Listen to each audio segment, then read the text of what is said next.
Un président, ça cause à tous les gens comme si c'était de la merde. Alors qu'une femme de ménage, comme si c'était elle la merde.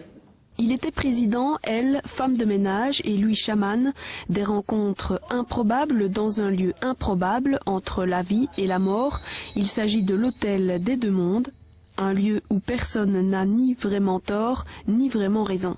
Raphaël, quelqu'un vient d'arriver, n'est-ce pas? Ah, il m'a bien semblé. Vous l'appelez Raphaël, vous? Moi, je l'appelle Gabriel. Et il vous répond? Naturellement. Donc, nous avons tous les deux raison. Oh, sûrement pas. Gabriel, vous vous appelez Raphaël ou...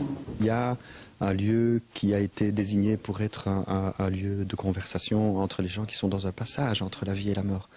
Donc ici, clairement, en tout cas dans la pièce de théâtre, c'est le coma. Et au moment où les gens sont dans le coma, en tout cas ceux-ci se retrouvent au même endroit et voilà, ils conversent, ils philosophent, ils se découvrent et ils découvrent la vie des uns des autres et la vie tout court aussi. Par rapport aux autres personnages, Laura a la particularité d'avoir déjà fait plusieurs séjours. Donc elle sait déjà un petit peu où elle est, elle sait comment ça se passe. Et pour elle, c'est, je veux dire, sur Terre, elle est malade. Donc là, pour elle, c'est vraiment un peu le paradis.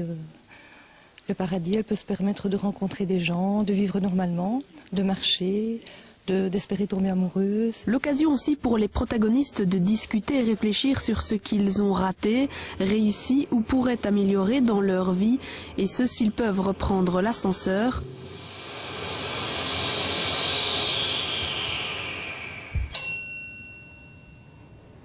Julien Portal, rédacteur en chef sportif, lui vient de débarquer dans l'hôtel des Deux Mondes suite à un accident de voiture. Dur pour lui de croire à tout ce qui lui arrive. Où suis-je? Dans la vie de tous les jours, je suis un alcoolique fini, qui n'aime personne, qui ne s'aime pas spécialement non plus, puisqu'il consomme beaucoup d'alcool.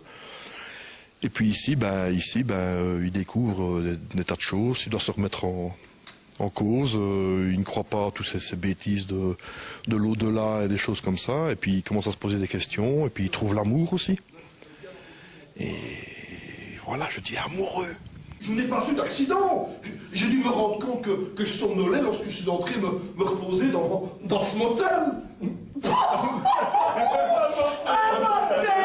L'hôtel des Deux Mondes est une pièce signée Éric Emmanuel Schmitt, une tragédie-comédie sur la vie et le mystère aussi qui l'entoure. En tout cas ici, la porte est ouverte et le public peut s'en aller en se disant oui, peut-être que l'hôtel existe, peut-être qu'il n'existe pas, peut-être on va aller tous directement dans la mer du Nord ou tous directement au paradis. Je ne sais pas, moi, j'ai pas encore été.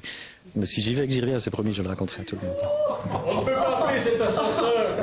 Très bien, je prendrai l'escalier de service. Et le rendez-vous est donné ce vendredi 11 novembre à 20h15 pour la grande première au Studio des Carmes à Marche.